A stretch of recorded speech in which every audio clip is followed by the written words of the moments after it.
अखिलेश यादव पर हुआ था 8 लाख का चालान, दे दिया वो टोटी चोर पर भी बहुत बड़ा बयान। खोलकर रख दिया अखिलेश ने बड़ा राज, योगी के बड़े अफसरों के गिनाए नाम। केतकी सिंह से लेकर गंगा जल पर बोली अखिलेश ने दिल की बात, छिड़ गया सियासत में नया फसाद। किसने लगाए अखिलेश पर संगीन आरोप, खुद सब कुछ अखिलेश ने बताया। इधर जीएसटी पर देश भर में हल्ला कटा हुआ था कि उधर अखिलेश ने फिर एक बार ऐसी सियासत गरमाई है जिसने सबको हिलाकर रख दिया है। अखिलेश ने न सिर्फ बड़े राज खोले बल्कि केतकी सिंह से लेकर अपनी गाड़ी पर हुए चालान पर बड़ा बयान दिया है, जिसने सपाइयों को भी हैरान कर दिया है। क्योंकि सपा अध्यक्ष ने खुद बताया है कि एक दो नहीं बल्कि उनकी गाड़ी का 8 लाख रुपए का चालान हुआ है। सिर्फ यही नहीं, अखिलेश ने बीजेपी पर आरोप भी लगाया कि चालान काटने वाला सिस्टम बीजेपी के इशारे पर चलता है और अब वो इसे ट्रेस करेंगे। ये बयान सामने आते ही लखनऊ से दिल्ली तक हलचल बढ़ गई है। हालांकि अखिलेश ने तंज कसते हुए ये भी कहा कि हमें सरकार की तरफ से चालान भेजा गया, हमने बिना देखे ही मंजूर कर दिया। वहीं गाड़ियों के चालान के साथ साथ अखिलेश यादव पर लगे टोटी चोरी के आरोप ने भी खूब सुर्खियां बटोरी।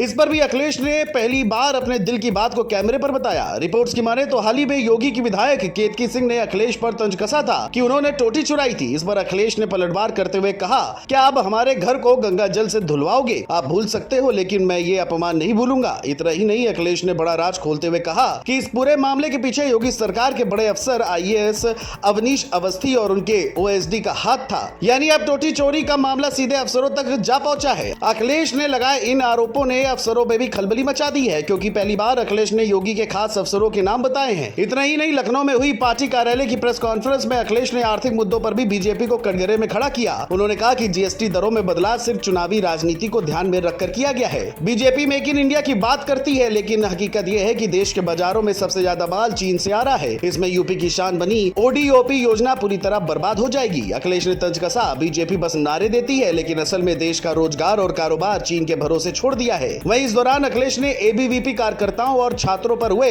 लाठीचार्ज का मुद्दा भी उठाया। बता दें कि बाराबंकी में हुए छात्रों पर लाठीचार्ज मामला अभी शांत नहीं हुआ है। इस मामले पर एबीवीपी की ओर से राजभर को भी नोटिस जारी किया गया है। दरअसल राजभर ने एक इंटरव्यू में एबीवीपी पर गलत टिप्पणी की थी, जिसके बाद एबीवीपी कार्यकर्ताओं का गुस्सा फूट पड़ा था। इस मामले में सपा के कार्यकर्ताओं ने भी कंधे से कंधा मिलाकर एबीवीपी की आवाज को बुलंद किया था, लेकिन अब अखिलेश ने भी खुलकर एबीवीपी कार्यकर्ताओं को सपोर्ट किया और कहा कि यह बेहद अपमानजनक है कि छात्र आवाज उठाएं और सरकार उन्हें लाठी से दबा दे। भाजपा कहती है कि दुनिया की सबसे बड़ी पार्टी है, लेकिन छात्रों का विरोध तक नहीं सह सकती। अखिलेश ने यह भी कहा कि सरकार के अब केवल 493 दिन बचे हैं और जनता इस अन्याय का जवाब देगी। सपा अध्यक्ष ने बीजेपी पर तीखा हमला बोलते हुए कहा कि ये पार्टी सबसे पहले लोगों को इस्तेमाल करती है और फिर उन्हें बर्बाद कर देती है। अखिलेश का यह हमला सियासी गलियारों में खूब चर्चा में छाया हुआ है। आपको जानकर हैरानी होगी, केतकी सिंह मामले में भी सपा ने एक्शन लिया है। सपा अधिवक्ता सभा के राष्ट्रीय अध्यक्ष कृष्ण कन्हैया पाल ने बीजेपी विधायक केतकी सिंह पर करारा वार किया है। कहा है कि उन्होंने अखिलेश यादव पर फर्जी और